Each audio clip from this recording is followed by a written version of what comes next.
Hi, family, and welcome to this week's episode of Road to City Hall. And my guest in studio is none other than Mr. Hatif Orendal.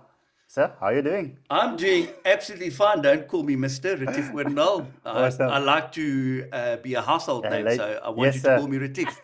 So, sir is actually Suid-Afrikaans my spreekwoord. Maar thanks so much for honoring the invitation to be here. And like I've said earlier, the Democratic Alliance is one of the most attacked political party, not only on social media, but also on this podcast. But I think that's an excellent way to start. Of course, we are the most attacked political parties because we are the only one that can change and challenge the status quo. So other parties like the Patriotic Alliance and the Freedom Front, they need to grow off our base. But the reality is, on the 5th of November, there's only going to be two governments. It's either going to be an ANC government or a DA government or a version of the two. I am making sure that it's going to be a DA government because we've had so much corruption in Nelson Mandela Bay that the city is on the brink of collapse. And I think behind the scenes, I gave you a bit of my history and Yes, how I've yes, yes. worked in the city and how passionate I am about getting it back on track. And we can do that, but you can't do it with the current coalition of corruption. You know, the ANC, EFF, and all of those small fractional parties, they've really, really destroyed this city. And it is so broken, we can't even spend our money.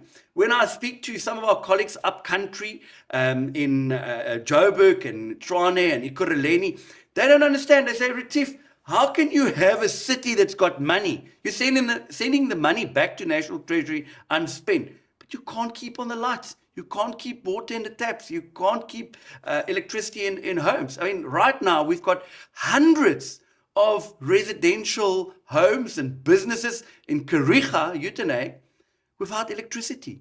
We've got major water disruptions. But there is money to Of actually fix course, it. there's money, and I'll tell you all about that money because that is what sets us apart from all the other metropolitan municipalities outside of the city of Cape Town. We are the only one that's not bankrupt. So we've got the ability to turn this municipality around. But with all the squabbling and infighting and corruption that we've got in the city, nobody is focused on delivering services and putting this city back on track so that it can start working again and delivering services to our people. So we are absolutely the city, the metro, that is the most fixable in Nelson Mandela Bay and in this country. And I think that that's such a good place to start because you have to give people hope. You have to be able to tell them that infrastructure can be rebuilt, that water and electricity outages, which has become the norm and which people have just accept, doesn't have to be the norm. Politics aside, if you have a business, that means that your business needs new clients. Irrespective of who you are voting for, your business needs clients.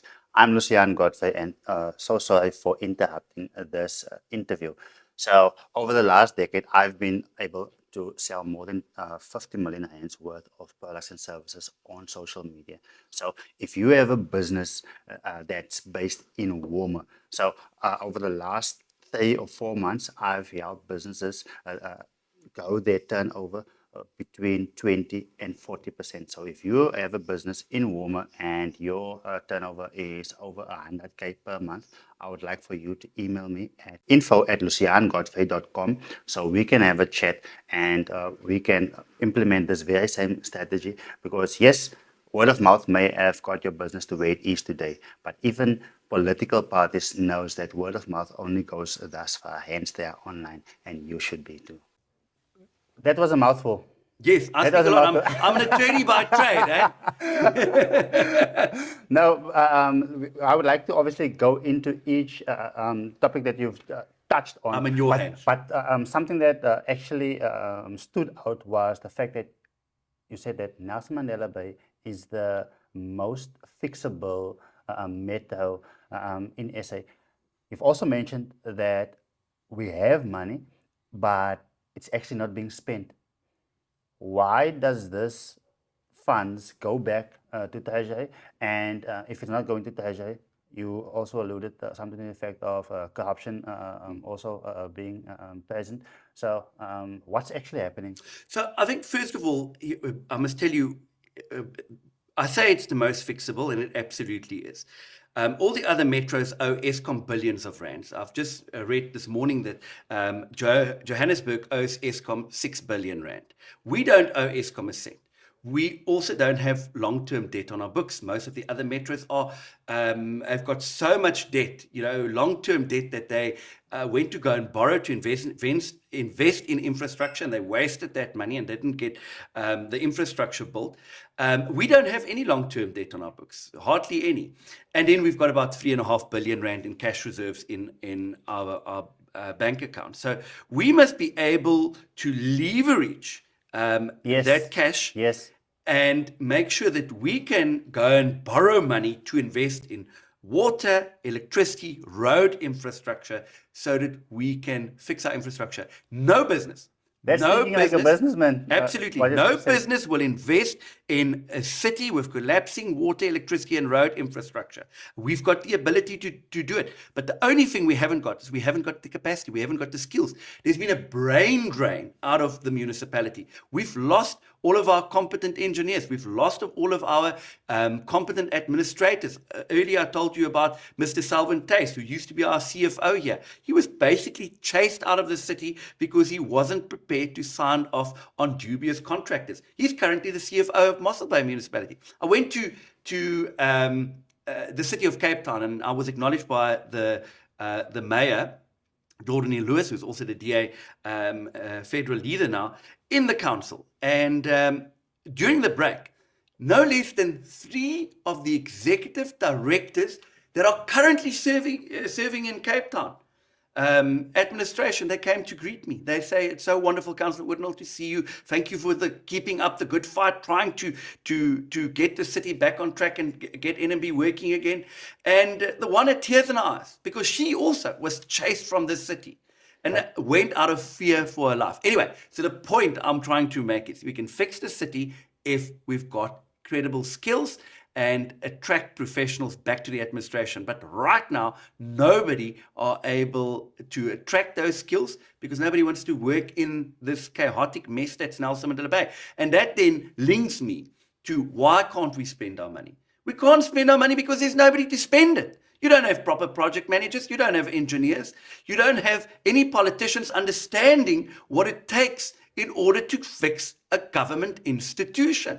And most of the people in the current MACO, and the mayor and the deputy mayor, they don't really have all that much experience, and certainly not in Nelson Mandela Bay. And it tells that they don't know how to do oversight. Let me tell you how easy it is to make sure that a project spends its money. I'm going to use a practical example, 30 seconds. If there's a project of 50 million rand that has been allocated money, and you see there's no movement, you pick up the phone as the MMC Finance or the portfolio councillor. You pick up the phone, you phone the project manager, and you say, "Listen, why is there no movement?" "No, I haven't received the service level agreement." Then you pick up the phone, you phone legal department. You say, "Well, listen, there's a service level agreement that's been outstanding for a couple of months. It is on the desk of the project manager within 24 hours. And then in 24 hours, you follow up. And then you phone the project manager, say, "You've got your SLA, get moving." And so you monitor spending, you monitor the problems, because that's what the politicians are there for, to unblock the blockages. But currently, that's not happening. Currently, they're there only to ensure that they hang on to their positions of power and that they have access to patronage. And that's what I want to stop. That's what the DA want to stop. Anyway, I speak a lot. You need to interrupt me. Otherwise, you're not going to get a word in edgewise. No, I love the energy, but I've also seen so many people actually saying, "You know what, I can fix this," or "This needs to be fixed." But what Look at a sets track people apart is that do you actually have a plan in order to fix this? So you obviously travel around South Africa, but primarily the Eastern Cape, in terms of sharing your 5 pledges. Briefly go over it and share why that is actually so important for you. Well, I missed you in West End when you were got out. I just got in. Show and Nell actually got me to be there, but yeah, I missed you. But I'm sorry, I how go did to I? every community on across Nelson Mandela Bay, and I probably visit at least 10 different wards on a weekly basis. So I've got a hectic schedule, but I love engaging with people. I just want to say that it's so important for the public to put their faith into somebody that's got a track record.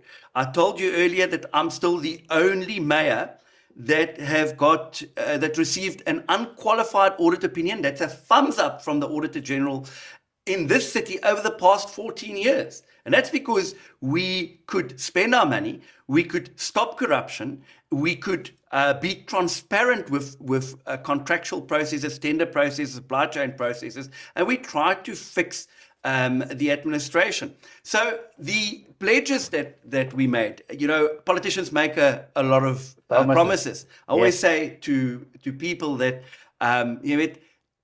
politicians se bekke is glad as dit so na in die verkiesing kom. So I can talk a lot and maybe my bekke is ook glad. So glad. But I made 5 pledges, things that I can be held accountable to. I said we must make our city safe and clean it up. Why do we need to make the city safer? It should be one of our number 1 priorities. I want to tell you that we are not getting the city working again unless we focus on securing Nelson Mandela Bay, making our community safer. For example, the fact that no matter how much money you're going to throw at fixing our electrical infrastructure or building new infrastructure, it's going to be vandalized. So you need a metro police that's functional. You need CCTV cameras that can actually protect our infrastructure so we can assist SAPs in having eyes and ears on their behalf. I made a promise. Yes, throughout the metro, every single ward. In the western suburbs, mostly they've got private security cameras. But if a criminal robs a house there, and the private security can follow the car wherever it goes in the suburbs, the moment it goes to areas where the private security doesn't have cameras, the police can't follow that car. They can't apprehend the criminals because we are sitting ducks. A couple of years ago, we had 300 million rands worth of infrastructure in terms of CCTV camera technology. There's 0 left. It's all been vandalized. We need to get it back in place. So last week, I launched my plan to get Metro Police fully functional, because it's not fully functional. At any given time, you only have 2 or 3 vehicles across. So many acting. Yes, and just 2 or 3 vehicles across Nelson Mandela Bay, they can't. We need a Metro Police vehicle in every ward 24/7, and we can afford it. I also said that we need to secure... In every ward. So ward. Are you promising that should the DA, should this become a DA Hunt Metro, we're going to have a Metro Police in every ward? We can afford it. The city can afford it. And you know what? If we don't do it, we are not going to be able to fix the city, because those Metro Police officers that's going to roam in all of the different wards, they are going to know those communities. They're going to know where the hotspots is for vandalism. They're going to start understanding how our scrapyard dealers operate and which of them are unlawful. We are going to be able to quickly respond to instances of vandalism, ensure bylaw enforcement. So important. I mean, look at our city. No matter where you go, whether it's the townships, whether it's northern areas, whether western suburbs, everywhere you go, our city is dirty because of illegal dumping. Anyway, I want to move on to the other pledges. Yes. Otherwise, we're never going to get there. But it's a comprehensive plan. There's a lot to talk about. On our later episodes, we will be able to unpack all of them. Yes. One at a time. But okay, just quickly, I also said water and electricity for all communities, and making sure that we fix our infrastructure is key to that.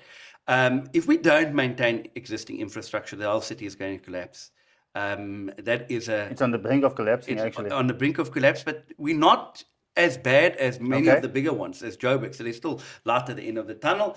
I said that we are going to give fair access to jobs, and that is a very, very important commitment to grow our economy, to create more jobs. But here's the thing, you need to fix the administration before you are able to do so. Otherwise, no business is going to invest here. Just one question on, since you're on jobs, what is your take on BEE? So does that Well, is the best one capable for the job or Well, I think there's a lot to unpack, and maybe that is something that we have to do in a yes? specific program. But I do want to say, I think it was last week where we, as a Democratic Alliance, took a stand and Okay, we challenged the racial quotas that we've got in Nelson Mandela Bay that actually keeps people out of jobs. It is totally unacceptable. Metro Police is a prime example where we've got vacancies but it can't be filled because the racial quotas that Nelson sure. Mandela Bay are using, which reflects the provincial demographics, is not in line with the demographics here, This and it's made up. unfair. It's discriminating against people, and it's totally unacceptable. And we took up that fight. It's a fight that I actually took up Okay, together with Annette Lovemore when we were in government, and then yeah, we were voted out, and the new government that followed us did nothing about it. Anyway, I was talking about the pledges. You need to sure. keep me on track. I said stopping corruption is obviously very important because we've seen that the city has got 30 billion rand in irregular expenditure. A lot of that historic, but it means that 30 billion rand has been spent in contravention of supply chain regulations and supply chain processes. And we can see corruption just in about each and every department, especially some of the bigger departments like electricity and energy. We know that SIU went to go and do the investigation because of corruption with regards to our streetlights, and 53% of all streetlights are currently not working. 22,000 of our streetlights are out, and the city cannot fix it because it is caught up in this corruption net. And then, of course, I said. Something that I'm very passionate about. I said we need to give more people access to housing and upgrade our infrastructure, and that is something that I feel um, very serious about because this city has got a 70,000 unit backlog in housing delivery, and it's delivering at less 70? thousand seven oh 70,000. yes, and it delivers currently at anything between 500 units and 900 units a year, which means that it will take us 70 years just to eradicate the current backlog in human settlements, and that's totally unacceptable. And I often make use of this. I'm maybe a little bit different than other politicians where, I tell you what works in government and what doesn't work. And I said that the RDP project that Mr. Joe Slovo put together in the early 90s, it actually worked. It actually worked. The ANC built 1 million houses in South Africa on that project in the first 5 years of democracy, and it worked. Million. It worked. But here's the thing. Then the corruption came. And then the substandard contractors were appointed so they can loot. And they Yes. started building houses that were breaking down within a couple of months. And so the RDP solution is still the only real one that the ANC has come up with over the last 50 years. It's the only one we're implementing here in Nelson Mandela. And I'm saying that can't be the only solution. We need a whole policy suite. Gap housing, for example. Right here in Nelson Mandela Bay, there are many communities where kids that can't qualify for an RDP house because they maybe have an income, but they can't afford a bond either. Yes. They're living So in they're in backyards. between. Yes, Yeah. they're living in backyard shacks, or they're living in substandard accommodation. Nobody in this city is partnering up with private sector developers and using the government funding available to build gap housing so that those people can have an own house. They can acquire the house. Right now, they have to wait until mother or father or grandfather and grandmother away. pass away so they can get access to a house. That's unacceptable. We've got so much land available. We don't make land available so that people build their own houses. But there's no infrastructure, and But that's important. Politics aside, if you have a business, that means that your business needs new clients. Irrespective of who you are voting for, your business needs clients. I'm Lucian Godfrey, and so sorry for interrupting this interview. So, over the last decade, I've been able to sell more than 50 million rands worth of products and services on social media. So, if you have a business that's based in Woma, so over the last 3 or 4 months, I've helped businesses grow their turnover between 20 and 40%. So if you have a business in Womer and your turnover is over 100K per month, I would like for you to email me at info@luciangodfrey.com so we can have a chat and we can implement this very same strategy. Because yes, word of mouth may have got your business to where it is today, but even political parties knows that word of mouth only goes thus far, hence they are online, and you should be too. Absolutely. But don't ever tell me that there's no money in Nelson Mandela Bay, because there is absolutely money in Nelson Mandela Bay in this municipality, but it's not being spent. We've lost 1.5 billion rand over the last 2.5 financial years. And I'm gonna make a pronouncement here. By the end of this financial year, we are going to lose even more, because of this inability to spend and because of the state of paralysis that the city finds itself in. Speaking of the RDP solution that we actually have, my mother, we got an RDP house in the year 2000, and she gave in her name 1975. Sure. So we waited 25 years for an RDP house, and that was the last time when RDP houses was actually built in Malabar Extension 6. That's where I grew up. So I grew And up I hope in an the informal house was settlement. built well. It probably was built relatively well, but the ones now, it's just falling apart. That's why you have to have rectification programs. Thank you for walking us through your 5 pledges. It's easy pledges. I just talk a lot about them, but they're very simple. It's not rocket science to run a municipality. So, Atif, what I want to ask you is, since the DA holds 48 seats in this matter, 37.5% to be exact, does that mean that the DA should take accountability for 40% of this matter's problems, or the stuff that is actually also not working? I'll tell you what we will take responsibility for. We'll take responsibility for the 8 months that we were government during this 5 years. What has So happened? what you are saying that a coalition is not actually going to work. So you need to outright in order to take accountability. So let's have a look at the track record of Nelson Mandela Bay. There's been 9 coalitions over the past 10 years.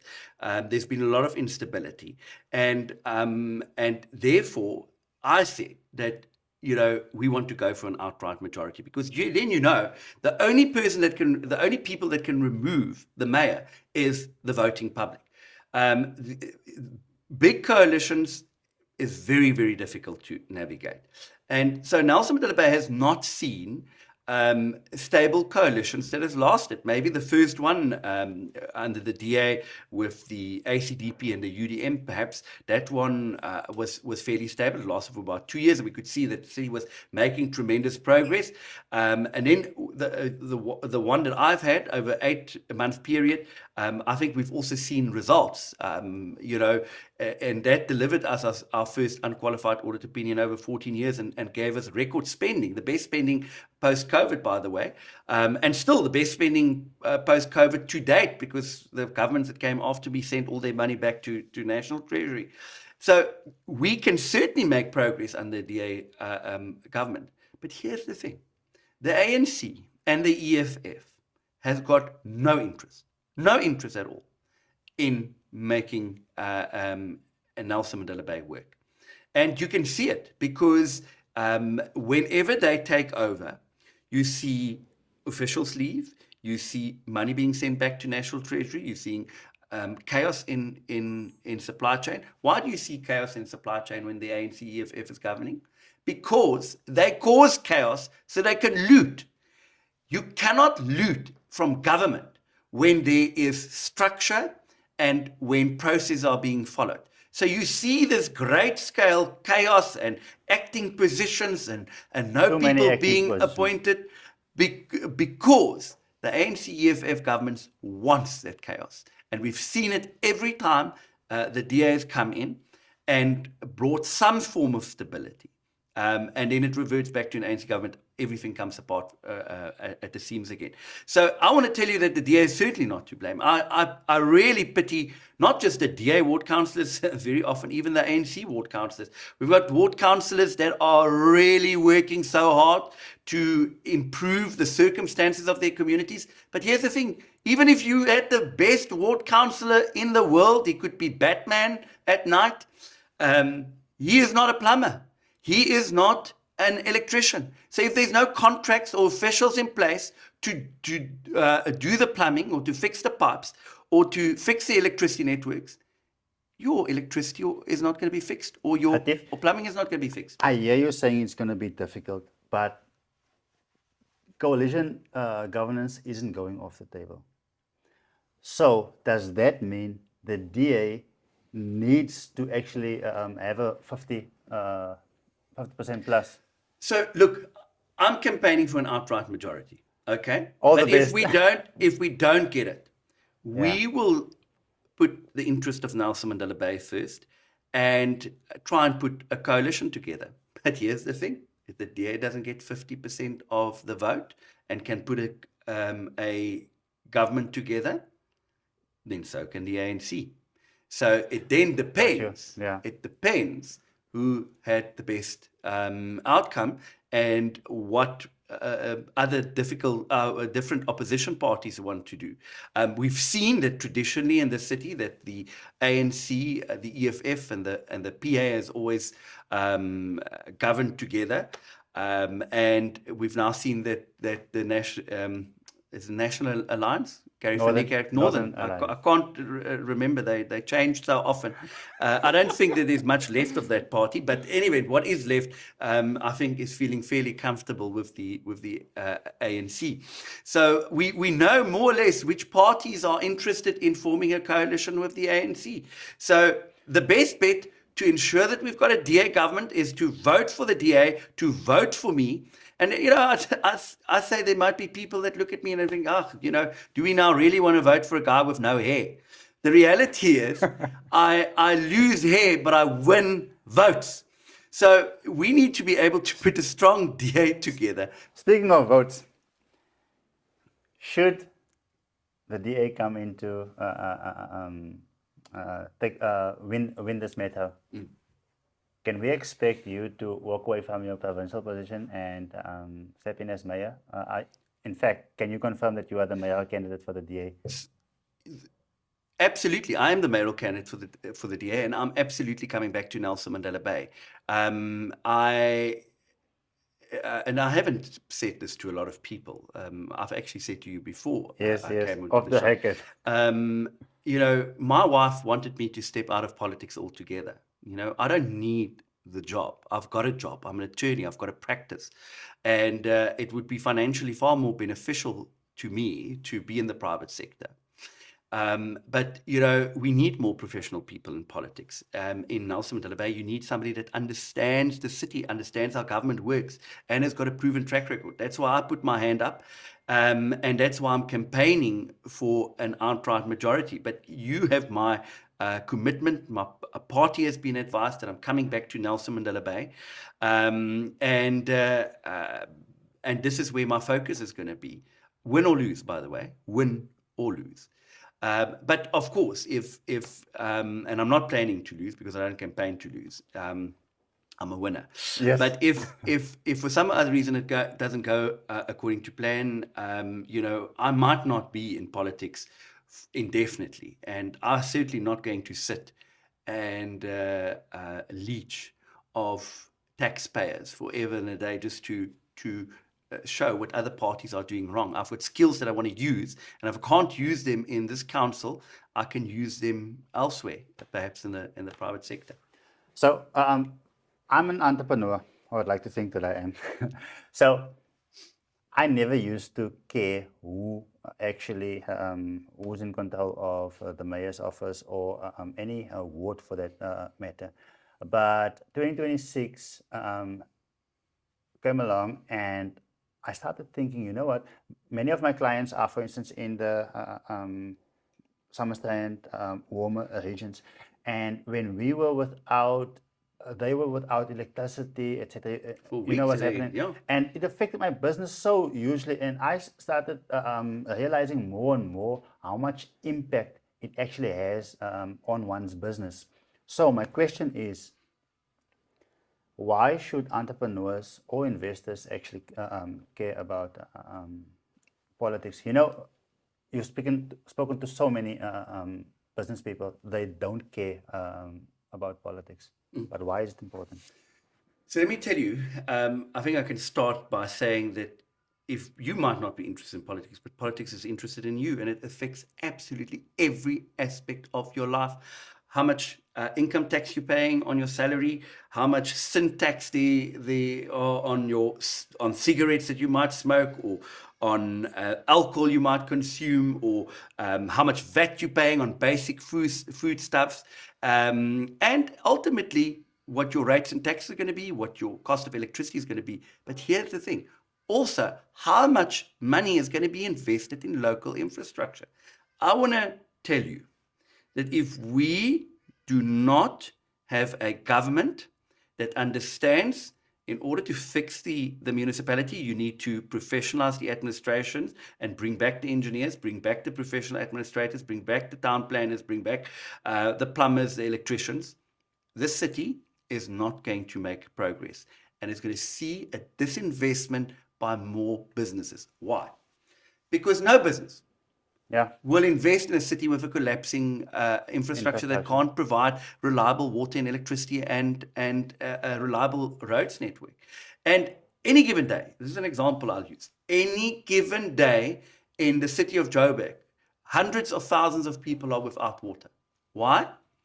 Not because they haven't got bulk water, their dams are overflowing. They can't get the water into the taps. And we see it here in Nelson Mandela Bay. Dams are full. Dams are full, but we can't get the water into the taps. There are areas in Kariga, in Uitenhage, that has been without water for 4 months already, because of the problems that this municipality has with their water treatment plants. And it's got nothing to do with bulk water supply. The water that comes from they're not being money. And it's got nothing to do with money. It's all about not having the human capacity, the human skills to be able to fix what needs to be fixed, and make sure that the water reach our taps. And that's the game changer. You can hear a lot of nonsense being spoken by all politicians, but this is what you need to do in order to call them out. Ask them what their plan is to fix Nelson Mandela Bay, and the only way, the number one thing that needs to be done is the administration needs to be fixed. We need professionals back in the administration, and everything else needs to follow after that. And I'm sure that we are going to unpack all of that in future sessions. Most definitely. And sorry for always interjecting, because Please. I actually It's survival of the fittest. Yes. I did it constantly, also with Councillor Lance, because you guys are attorneys, so sometimes you speak Fast and a lot. fast, and also use certain terms that the normal viewer. You know what the How to City Hall podcast is about? It's about educating the voter about how the city actually works. So hence it's important to go into layman's language, etc. But thank you so much for actually being open and being willing to come on and educate our voters, because we are currently sitting with like 45% of, if not more, of people that are actually not voting. Absolutely, there's a massive problem in Nelson Mandela Bay, and here's the thing: I will do something for your viewers. I will challenge them to ask me a question about anything in the municipality, the administration. Mustn't now it mustn't be an open invite for move us forward. Open invite for to challenge me on something politically. Forget about the politics. I'm saying, if there's anything you want to know why something in the municipality doesn't work, and how we fix or it, you want to understand how it works, ask me that question. I'll answer it on this show. Thank you so much, because there are obviously many others have sent in questions, and it's always good to know that you are open to answer questions, and that is how we learn. Because come the 4th of November, we want to make an informed decision who we are voting for and why we are actually voting for them, and how they will actually solve this problem. That's brilliant. And as you can see, I don't just want sweetheart questions. You can ask me the difficult questions. And, I always say, I don't tell people what they want to hear. I tell people what they need to hear, even if it's difficult conversations that needs to be had. But I'm committed to getting NMB working again. I'm passionate about the city. I believe it's the best place that you can live in South Africa. We are still a city that offers amazing opportunities. We just have a bad government. And here's the thing. the wonderful news is that bad governments can be removed, bad leaders can be voted out, and that's what we're going to do this year in Nelson Mandela Bay. But if, in conclusion, you mentioned that Nelson Mandela Bay is fixable. How long would it take